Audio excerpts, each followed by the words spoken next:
Okay, so this is episode 2 of the dogfish dissection, and I'm working on the female dogfish. And I've removed parts of the body wall so that we can look into the peritoneal cavity. So as we remember, these dogfish are in the phylum Chordata, and that means they're true coelomates. Therefore, there is a cavity called the coelom within which the guts are suspended, and the coelom is surrounded by a mesentery known as the peritoneum, and the peritoneum also suspends the guts. Now, this female is gravid. She has a lot of developing eggs in her ovaries, and they take up a lot of the peritoneal cavity. So we'll look at those first, and then we'll remove them, and we'll be able to see some of the other things here. So in here, so we have an ovary here. These are all developing eggs. You can see that she's provided a lot of yolk for the embryo. These eggs will pass into the oviduct. There they'll be fertilized, and they'll develop into embryos which are born alive. We can see over here on this ovary eggs being formed, and then here in the oviduct it feels like there's an embryo, so this oviduct connects with the cloaca. So let's take the scissors and open this up a little bit and see what's in here.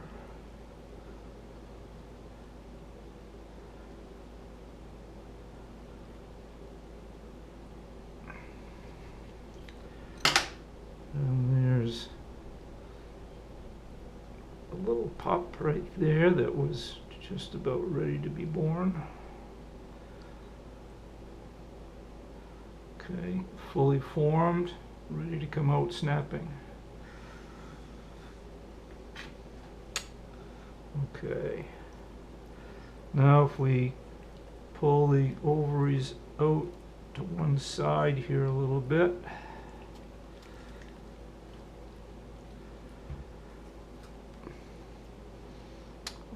and in fact I may remove this ovary here just because it's taking up a lot of room. Be careful what I'm cutting here.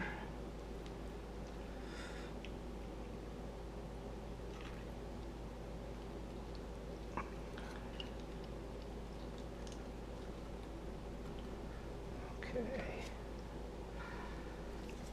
Let's remove part of this.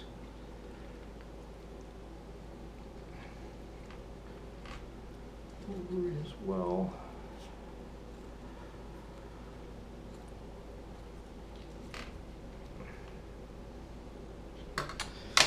Okay, now we can see the next largest organ here in the peritoneal cavity is the liver.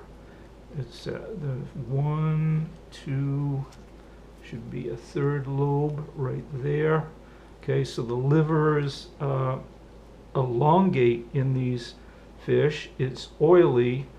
It concentrates an oil called squalene, which reduces the specific gravity of the fish and makes the fish more buoyant. Remember that these don't have swim bladders. They have no way of adjusting their buoyancy, but they do concentrate this squalene to help them stay up in the water column.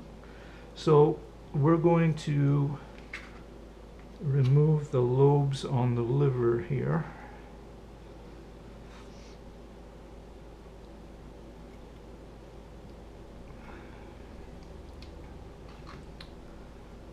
The second lobe. Before we do that, we should point out the gallbladder should be right here on this side of the liver at some point, and it may have been right in there. And this could be the bile duct right here. Let's remove that.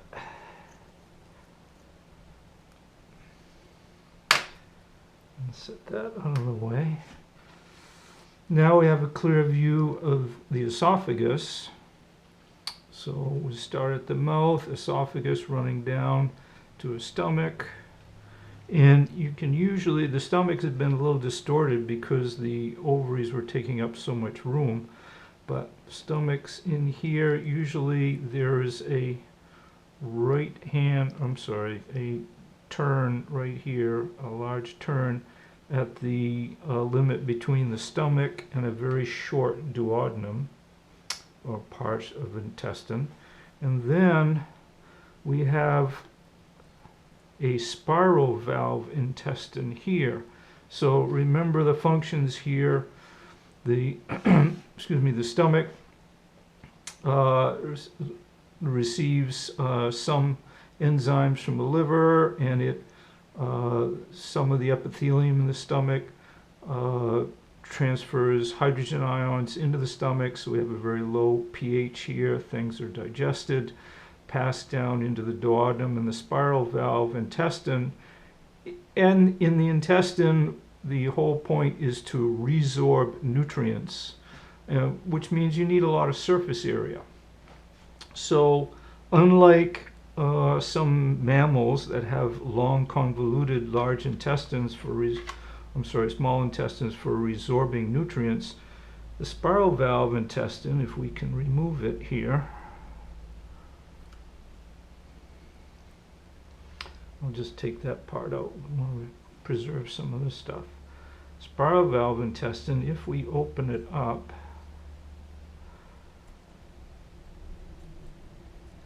has a mesentery which spirals around in it, providing surface area. I think that's enough so that we can begin to see it. Maybe we'll slice through here a little bit more. Okay, so here is the spiral valve. You can see it works its way through like a worm screw or something. And as digested food passes down through here, works through that spiral valve intestine, finally forming feces, which will be excreted through the remainder of the intestine into the cloaca. Nutrients are resorbed. Okay, if we go back up here, we can find the spleen right here, right at the turn of the stomach into the duodenum. We find the spleen, and then here between the stomach and the duodenum, after we've made that turn, we can see more peritoneum, and suspended in the peritoneum is the pancreas. So we've got esophagus, stomach, pancreas, spleen, duodenum, spiral valve intestine right here. Let's move that out of the way. And then something really unique to the dogfish or sharks, here's the remainder of the intestine entering the cloaca, and then we have this gland here, which is sometimes referred to as the anal gland, sometimes as the salt gland. You can see it's suspended by part of the peritoneum. Remember that sharks are actually a little bit more like freshwater fish than marine fish when it comes to maintaining their salt balance, because they concentrate urea in their blood. They're actually a little more hypertonic to the water, and therefore they have to excrete a fair amount of urine. And when they do, they also they replace that with salt water, and they have to excrete salts as well. So sodium ions, chloride ions can be excreted through the salt gland. Okay, now here's a great view of the peritoneum. And if we look behind the peritoneum, move that oviduct out of the way.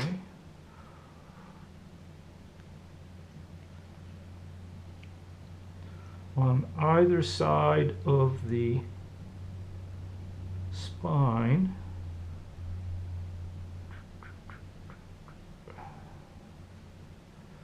you see kidneys. Okay, we can see kidney along there. Either side of the spine, it is still covered with peritoneum.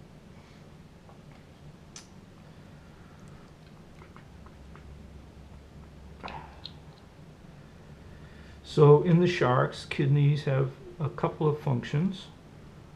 Let's see what we see here. Yeah, I'll move that out of the way. So we have kidney here and kidney on the other side. A couple of functions in the sharks.